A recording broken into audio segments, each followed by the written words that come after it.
हरे कृष्ण। श्रीमद् भागवतम पंचम स्कंद 7वां 8वां और 9वां अध्याय। भरत चरित्र। भरत जी का मृग के मुँह में फंसकर मृग जनी में जन्म लेना। भरत जी का ब्राह्मण कुल में फिर से जन्म। 7वां अध्याय। भरत चरित्र। श्री सुखदेव जी कहते हैं, राजन, महाराज भरत बड़े ही भगवत भक्त थे। भगवान ऋषभ देव ने अपने संकल्प मात्र से उन्हें पृथ्वी का रक्षा करने के लिए नियुक्त कर दिया। उन्होंने उनकी आज्ञा में स्थित रहकर विश्वरूप की कन्या पंचजनी से विवाह किया। जिस प्रकार तामस अहंकार से शब्द आदि 5 भूत तन्मात्रा उत्पन्न होते हैं, उसी प्रकार पंचजनी के गर्भ से उनके सुमति, राष्ट्रभृतु, भृत और सुदर्शन, आवरण और धूम्रकेतु नामक 5 पुत्र हुए, जो सर्वथा उन्हीं के समान थे। इस वर्ष को, जिसका नाम पहले अजनाभ वर्ष था, राजा भरत के समय से ही भारतवर्ष कहते हैं। महाराज भरत बहुज्ञ थे। ये अपने अपने कर्म में लगे हुई प्रजा का अपने बाप दादा के समान स्वधर्म में स्थित रहते हुए अत्यंत वात्सल्य भाव से पालन करने लगे। उन्होंने होता, अधोबुर्य, उद्गाता और ब्रह्मा, इन 4 ऋतिजों द्वारा कराए जाने वाले प्रकृति और विकृति दोनों प्रकार के अग्निहोत्र, दर्श, पूर्णमास, चातुर्मास, पशु और सोम आदि छोटे बड़े क्रतुओं अर्थात यज्ञों से यथा समय श्रद्धापूर्वक यज्ञ और क्रतु रूप श्री भगवान का जजन किया।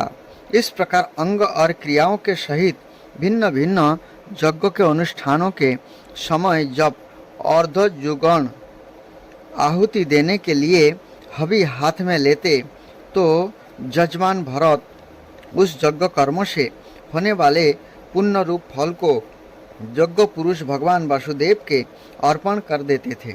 वस्तुतः ये परब्रह्म ही इंद्र आदि समस्त देवताओं के प्रकाशक, मंत्री के वास्तविक प्रतिपाद तथा उन देवताओं के भी नियामक होने से मुख्य कर्ता एवं प्रधान देव है। इस प्रकार अपनी भगवत दर्पण बुद्धि रूप कुशलता से हृदय के राग, देश आदि मौलों का मार्जन करते हुए ये सूर्य आदि सभी यज्ञ भोक्ता देवताओं का भगवान के नेत्र आदि अवयवों के रूप में चिंतन करते थे। इस तरह कर्म की शुद्धि से उनका अंतकरण शुद्ध हो गया।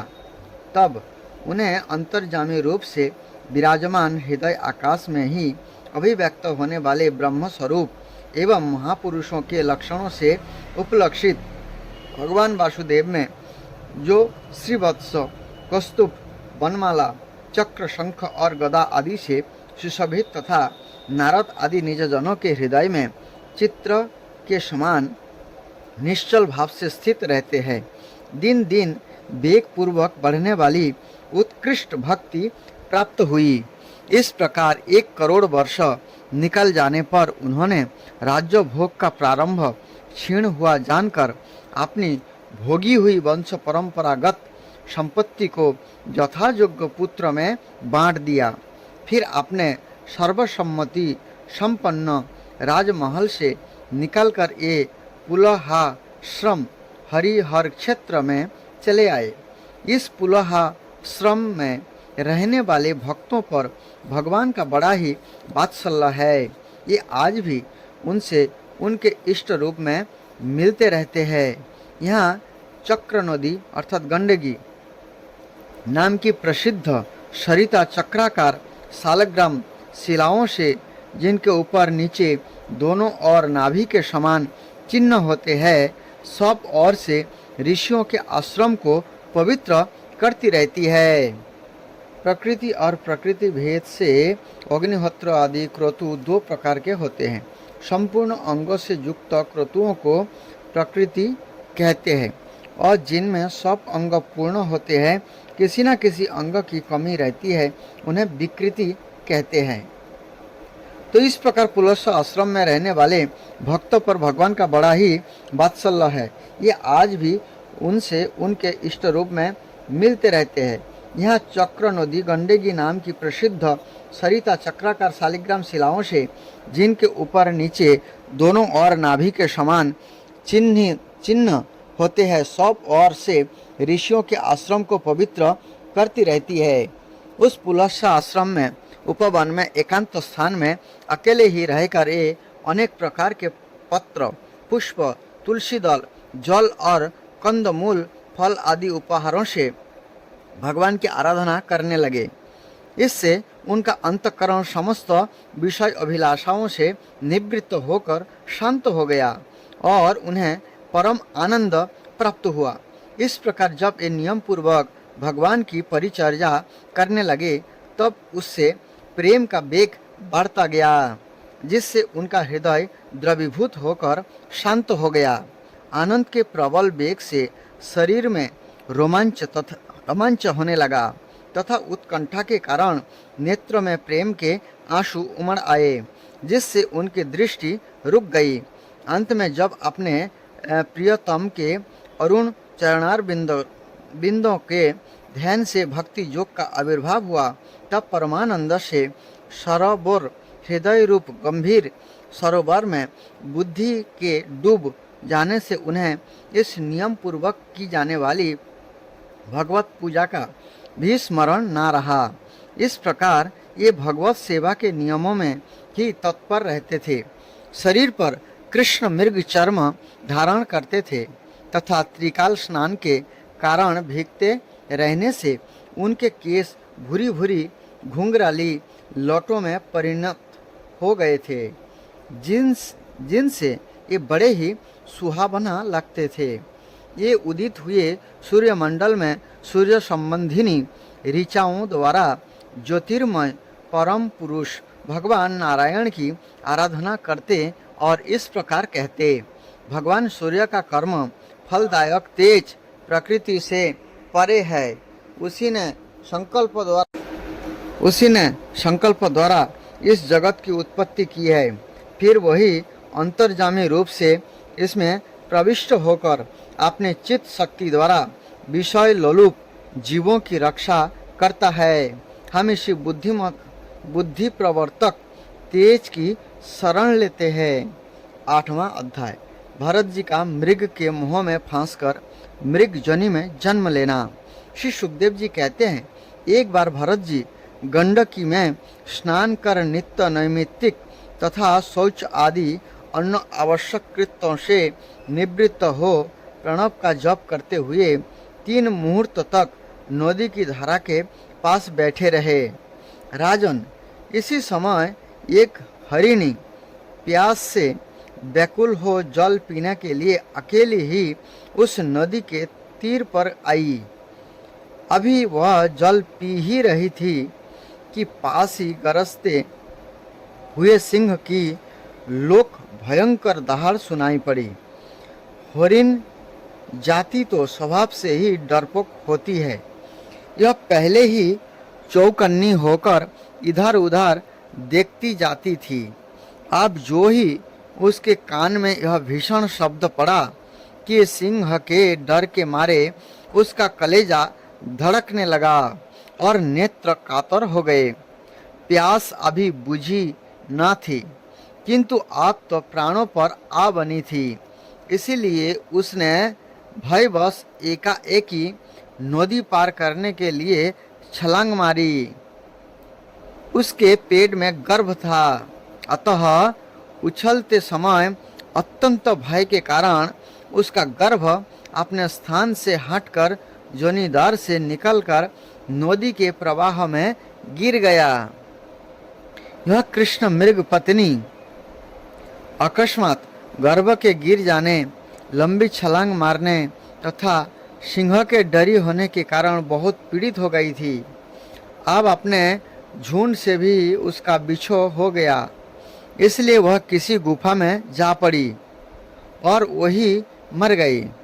राजर्षि भरत ने देखा कि बेचारा हरिणी का बच्चा अपने बंधुओं से बिछड़कर नदी के प्रवाह में बह रहा है। इससे उन्हें उस पर बड़ी दया आई और ये आत्मियों के समान उस मातृहीन बच्चों को अपने आश्रम पर ले आए। उस मृगत छोने के प्रति भरत जी की ममता उत्तरोत्तर बढ़ती ही गई, मतलब दिन पर दिन बढ़ती ही गई।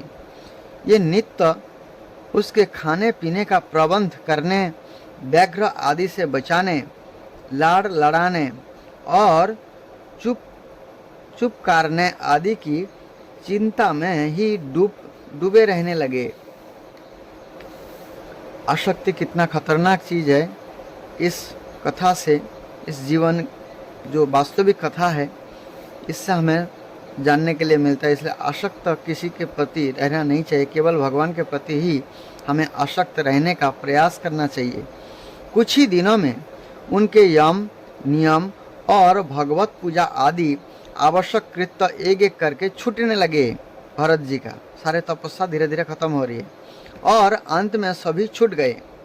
उन्हें ऐसा विचार रहने लगा, ओ कैसे खेत की बात है, इस बेचारे दिन मृग क्षणों को, मतलब मृग के जो बच्चा है, काल चक्रों के बेग ने अपने झुंड, सुहृद और बंधुओं से दूर करके मेरी शरण में पहुंचा दिया है। वह मुझे ही अपना माता पिता, भाई बंधु और युद्ध के साथी संगी समझता है। इसे मेरे सिवा और किसी का पता नहीं है और मुझ में इसका विश्वास भी बहुत है। मैं भी शरणागत की उपेक्षा करने में जो दोष है उन्हें जानता हूँ। इसीलिए मुझे अब अपने इस आश्रम का सब प्रकार की दोष बुद्धि छोड़कर अच्छी तरह पालन पोषण और प्यार दुलार करना चाहिए। निश्चय ही शांत स्वभाव और दीनों की रक्षा करने वाले परोपकारी सज्जन ऐसे शरणागत की रक्षा के लिए अपने बड़े से बड़े स्वार्थ की भी परवाह नहीं करते। इस प्रकार उस हरिण के बच्चे में आसक्ति बढ़ जाने से बैठते, सोते, टहलते, ठहरते और भोजन करते समय भी उनका चित्त उसके स्नेह पास में बांधा रहता था।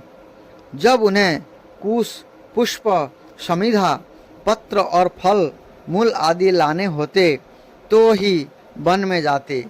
मार्ग में जहाँ तहाँ कोमल घास आदि को देखकर मुग्ध भाव से यह हरिण शावक अटक जाता तो वे अत्यंत प्रेम पूर्वक हृदय से दयावश उसे अपने कंधों पर चढ़ा लेते।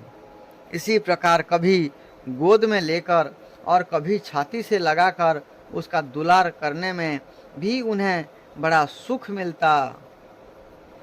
नित्य नैमित्तिक कर्मों को करते समय भी राजेश्वर भरत बीच बीच में उठ कर उस मृग बालक को देखते और जब उस पर उनकी दृष्टि पड़ती तभी उनके चित्त को शांति मिलती। उस समय उसके लिए मंगल कामना करते हुए ये कहने लगते, बेटा तेरा सर्वत्र कल्याण हो। कभी यदि वह दिखाई ना देता तो जिसका धन लुट गया हो उस दिन मनुष्य के समान उनका चित्त अत्यंत उद्विग्न हो जाता और फिर ये उस हरिण के बच्चे के विरह से व्याकुल एवं संतप्त हो करुणावश अत्यंत उत्कंठित एवं महाविष्ट हो जाते तथा शोकमग्न होकर इस प्रकार कहने लगते, ओ क्या कहा जाए, क्या यह मातृहीन दीन मृग शावक दुष्ट बहेलिया की सी बुद्धि वाले मुझ पुण्यहीन अनार्य का विश्वास करके और मुझे अपना मानकर मेरे किए हुए अपराधों को सत्पुरुषों के समान भूलकर फिर लौट आएगा? क्या मैं उसे फिर इस आश्रम के उपवन में भगवान की कृपा से सुरक्षित रहकर निर्विघ्न हरी हरी दूब चरते देखूंगा? इस प्रकार से वो विहल होने लगते थे और चिंतित हो जाते थे। ऐसा ना हो कि कोई भेड़िया, कुत्ता, गोल बांधकर विचरने वाले शुकर आदि अथवा अकेले घूमने वाले व्याघ्र आदि ही उसे खा जाए। अरे, संपूर्ण जगत की कुशल के लिए प्रकट होने वाले वेदत्र ईरूप भगवान सूर्य अस्त होना चाहते हैं, किंतु अभी तक यह मृगी की धरोहर लौटकर नहीं आई। क्या यह हरिण राजकुमार मुझ पुण्यहीन के पास आकर अपनी भांति भांति की मृग शावकोचित मनोहर एवं दर्शनीय क्रीड़ाओं से अपने स्वजनों का शोक दूर करते हुए मुझे आनंदित करेगा? वह जब कभी मैं प्रणय कोप से खेल में झूठ-मूठ समाधि के बहाने आंखें मूंद कर बैठ जाता, तब वो चकित चित्त से मेरे पास आकर जल बिंदु के समान कोमल और नन्हे नन्हे सींगों की नोक से किस प्रकार मेरे अंग को खुजलाने लगता था। मैं कभी कुशों पर हवन सामग्री रख देता और वह उन्हें दांतों से खींचकर अपवित्र कर देता, तो मेरे डांटने डपटने पर यह अत्यंत भयभीत होकर उसी समय सारी उछल कूद छोड़ देता और ऋषि कुमार के समान अपनी समस्त इंद्रियों को रोककर चुपचाप बैठ जाता था। फिर पृथ्वी पर उस मृग शावक के खूर के चिन्ह देखकर कहने लगते, ओ, इस तपस्विनी धरती ने ऐसा कौन सा तप किया है जो इस अति विनीत कृष्ण सार किशोर के छोटे छोटे सुंदर सुखकारी और कोमल सुख खुरों वाले चरणों चिन्ह से मुझे, जो मैं अपना मृगधन लूट जाने से अत्यंत व्याकुल और दीन हो रहा हूँ, उस द्रव्य की प्राप्ति का मार्ग दिखा रही है और स्वयं अपने शरीर को भी सर्वत्र उन पद चिन्ह से विभूषित कर स्वर्ग और अपवर्ग के इच्छुक दीजों के लिए यज्ञस्थल बना रही है। चंद्रमा में मृग का सा श्याम चिन्ह देख उसे अपना ही मृग मानकर कहने लगते, ओ, जिसकी माता सिंह के भय से मर गई थी, आज वही मृग शिशु अपने आश्रम से बिछड़ गया है, अतः उसे अनाथ देखकर क्या ये दीन वत्सल भगवान नक्षत्रनाथ दयावश उसकी रक्षा कर रहे हैं। फिर उसके शीतल किरणों से आह्लादित होकर कहने लगते, अथवा अपने पुत्रों के वियोग रूप दावानल की विषम ज्वाला से हृदय कमल दग्ध हो जाने के कारण मैंने एक मृग बालक का सहारा लिया था। अब उसके चले जाने से फिर मेरा हृदय जलने लगा है, इसलिए ये अपने शीतल, शांत, स्नेहपूर्ण और बदन सलिल रूपा अमृतमयी किरणों से मुझे शांत कर रहे हैं। राजन, इस प्रकार जिनका पूरा होना सर्वथा असंभव था, उन विविध मनोरथों से भरत का चित्त व्याकुल रहने लगा। आपने मृग शावक के रूप में प्रतीत होने वाले प्रारब्ध कर्म के कारण तपस्वी भरत जी भगवद आराधना रूप कर्म एवं योगानुष्ठान से च्युत हो गया, मतलब अलग हो गया।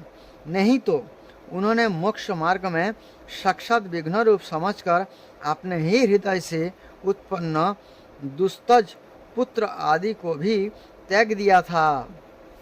ये प्रारब्ध कर्म के कारण हुआ ये चीजें। उन्हीं की अनजातीय हरिण शिशु में ऐसी आसक्ति कैसे हो सकती थी। इस प्रकार राजर्षि भरत विघ्न के वशीभूत होकर योग साधन से भ्रष्ट हो गए और इस मृग छेने के अर्थात मृग बच्चा का पालन पोषण और लाड़ प्यार में ही लगे रहकर आत्मा स्वरूप को भूल गए। इसी समय जिसका टलना अत्यंत कठिन है, वह प्रबल वेगशाली कराल काल चूहे के बिल में जैसे सर्प घुस आए, उसी प्रकार उनके सिर पर चढ़ाया, अर्थात मृत्यु आ गया।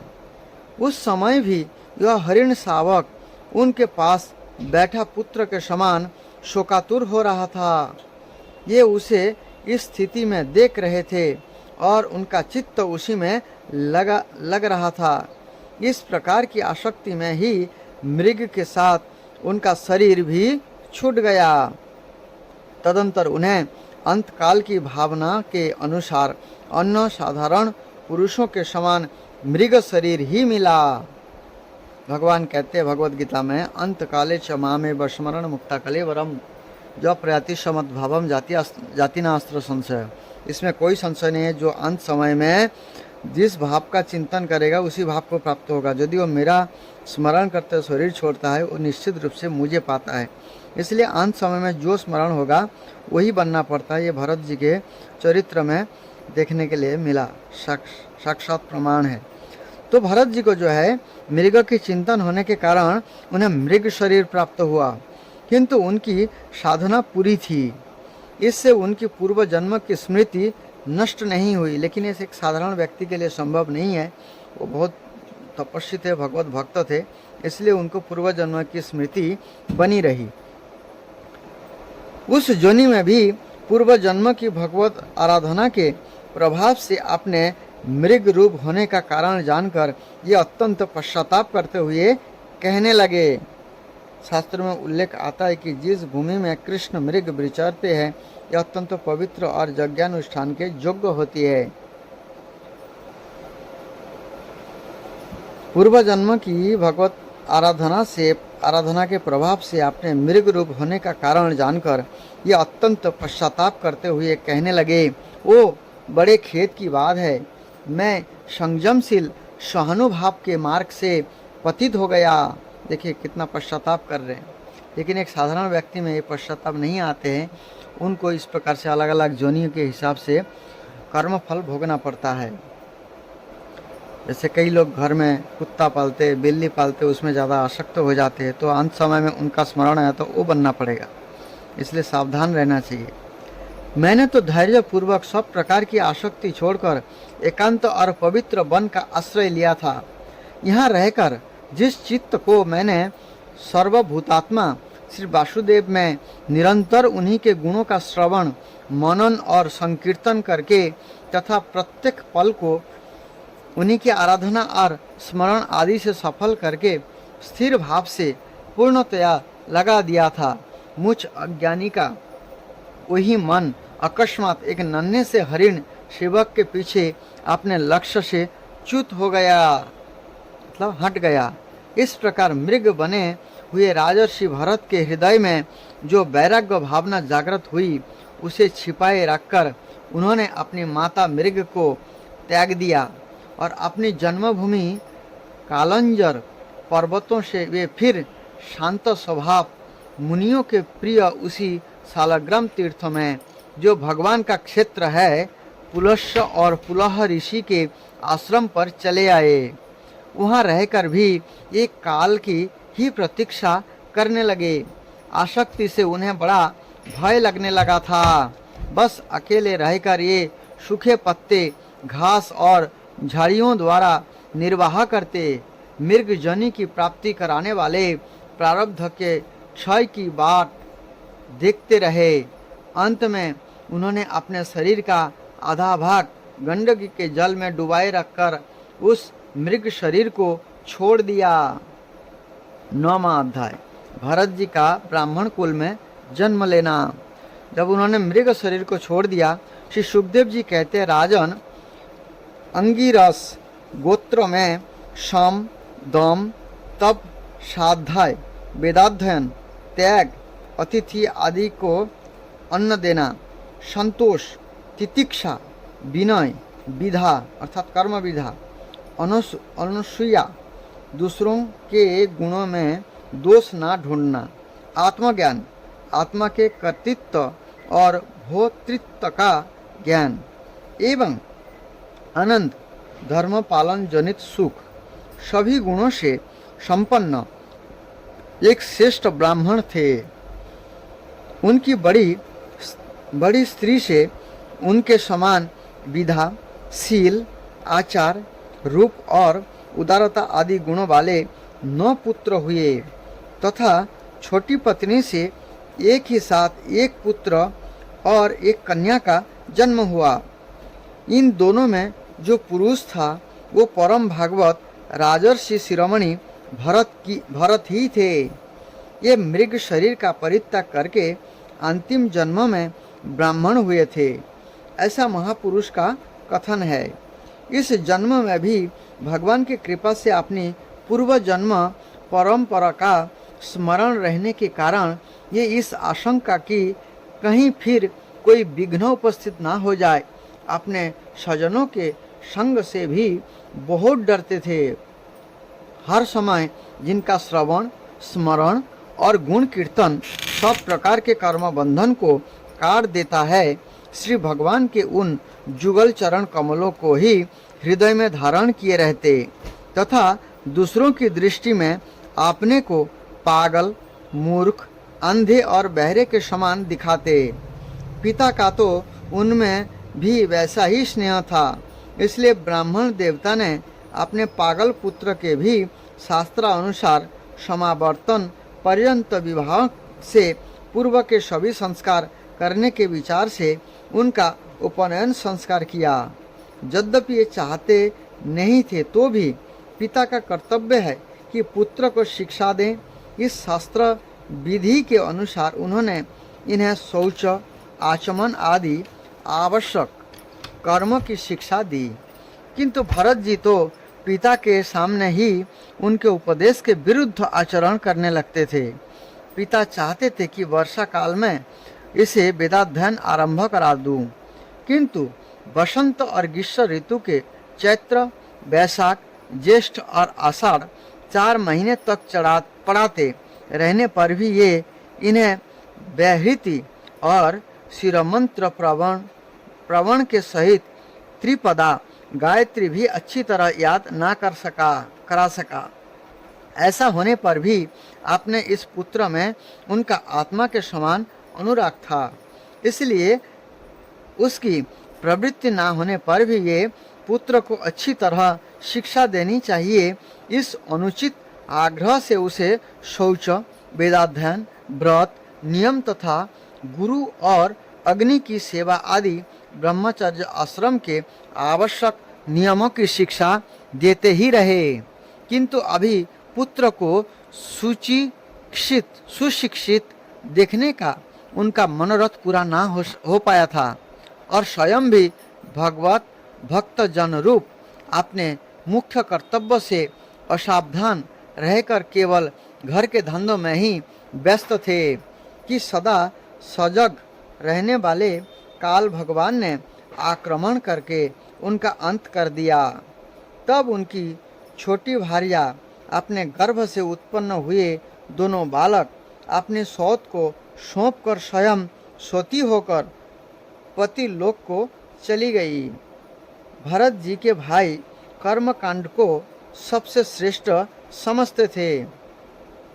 ये ब्रह्म ज्ञान रूप पराविधा से सर्वथा अनभिज्ञ थे, इसलिए उन्हें भरत जी का प्रभाव भी ज्ञात नहीं था। ये उन्हें निरा मूर्ख समझते थे। अतः पिता के परलोक सिधारने पर उन्होंने इन्हें पढ़ाने लिखाने का आग्रह छोड़ दिया। भरत जी को मान अपमान का कोई विचार ना था। जब साधारण नर पशु उन्हें पागल, मूर्ख अथवा बहरा कहकर पुकारते, तब ये भी उसी के अनुरूप भाषण करने लगते। कोई भी उनसे कुछ भी काम कराना चाहते तो वे उनकी इच्छा के अनुसार कर देते। बेराग के रूप में, मजदूरी के रूप में मांगने पर अथवा बिना मांगे जो भी थोड़ा बहुत अच्छा या बुरा अन्न उन्हें मिल जाता, उसी को जीभ का जरा भी स्वाद ना देखते हुए खा लेते। अन्न किसी कारण से उत्पन्न ना होने वाला स्वतः सिद्ध केवल ज्ञानानंद रूप आत्मज्ञान इन्हें प्राप्त हो गया था। इसलिए शीतोष्ण मानोपमान आदि द्वंद्व से होने वाले सुख दुख आदि में उन्हें देहाभिमान की स्फूर्ति नहीं होती थी। ये सर्दी, गर्मी, वर्षा और आंधी के समय सांड के समान नंगे पड़े रहते थे। उनके सभी अंग हृष्ट पुष्ट एवं गठे हुए थे। ये पृथ्वी पर ही पड़े रहते थे, कभी तेल उबटन आदि नहीं लगाते थे और ना कभी स्नान ही करते थे। इससे उनके शरीर पर मैल जम गई थी। उनका ब्रह्म तेज धूलि से ढके हुए मूल्यवान मणि के समान छिप गया था। यह अपनी कमर में एक मैला कुचैला कपड़ा लपेटे रखते थे। उनका यज्ञोपवीत भी बहुत ही मैला हो गया था। इसलिए अज्ञानी जनता यह कोई द्विज है, कोई अधम ब्राह्मण है, ऐसा कहकर उनका तिरस्कार कर दिया करती थी। किंतु वे इसका कोई विचार ना करके स्वच्छंद विचरते थे।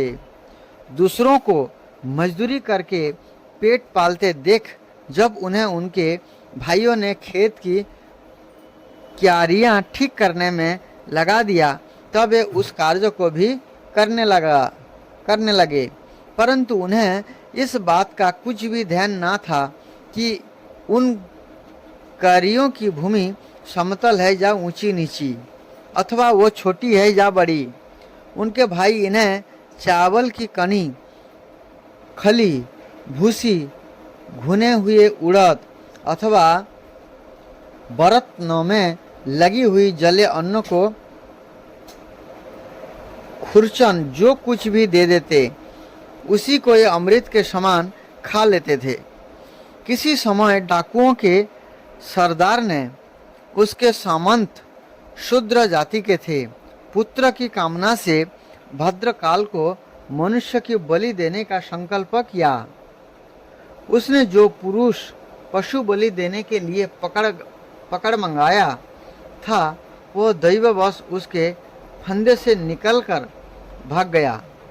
उसे ढूंढने के लिए उसके सेवक चारों ओर दौड़े, किंतु आधी रात के समय कहीं उसका पता न लगा।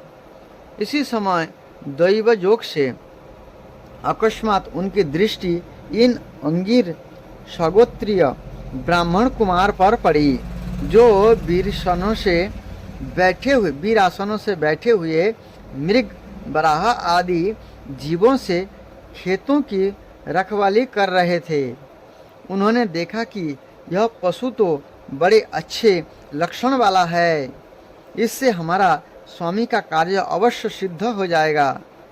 यह सोचकर उनका मुख आनंद से खिल उठा और वे उन्हें रस्सियों से बांधकर चंडिका के मंदिरों में ले आए। तदंतर उन चोरों ने अपनी पद्धति के अनुसार विधि पूर्वक उनको अभिषेक एवं स्नान कराकर कोरे वस्त्र पहनाए तथा नाना प्रकार के आभूषण, चंदन, माला और तिलक आदि से विभूषित कर अच्छी तरह भोजन कराया। फिर धूप, दीप, माला, खील, पत्ते, अंकुर और फल आदि उपहार सामग्री के सहित बलिदान की विधि से गान, स्तुति और मृदंग एवं ढोल आदि का महान शब्द करते उस पुरुष पशु को भद्रकाली के सामने नीचा सिर करा के बैठा दिया। इसके पश्चात दस्यु राज के पुरोहित बने हुए लुटेरों ने उस नर पशु के रुधिर से देवी को तृप्त करने के लिए देवी मंत्र से अभिमंत्रित एक तीक्ष्ण खड्ग उठाया। चोर स्वभाव से तो रजोगुणी तमोगुणी थे ही, धन के मत से उनका चित्त और भी उन्मत्त हो गया था। हिंसा में भी उनकी स्वाभाविक रुचि थी।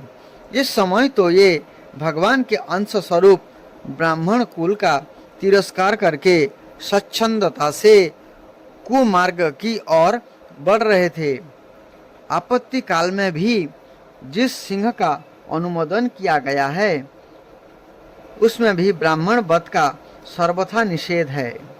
तो भी ये साक्षात ब्राह्मण भाव को प्राप्त हुए बैरहीन तथा समस्त प्राणियों के सुहित एक ब्रह्मर्षि कुमार की बलि देना चाहते थे। यह भयंकर कुकर्म देखकर देवी भद्रकाली के शरीर में अति दुस्सह ब्रह्मतेज से दाह होने लगा और वे एकाएक मूर्ति को फोड़कर प्रकट हो गई।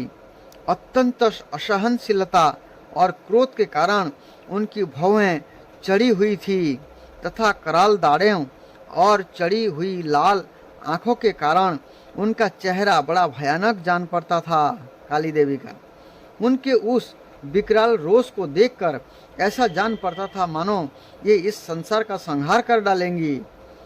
उन्होंने क्रोध से तड़क कर बड़ा भीषण अट्टहास किया और उछलकर उस अभिमंत्रित खड्ग से ही उन सारे पापियों के सिर उड़ा दिए और अपने गणों के सहित उनके गले से बहता हुआ गरम गरम रुधिर रूप मतलब खून आशप पीकर अति उन्मत्त हो ऊंचे सर से गाती और नाचती हुई उन सिरों को ही गेंद बनाकर खेलने लगी। काली देवी सच है, महापुरुष के प्रति किया हुआ अत्याचार रूप अपराध इसी प्रकार जो का तो अपने ही ऊपर पड़ता है।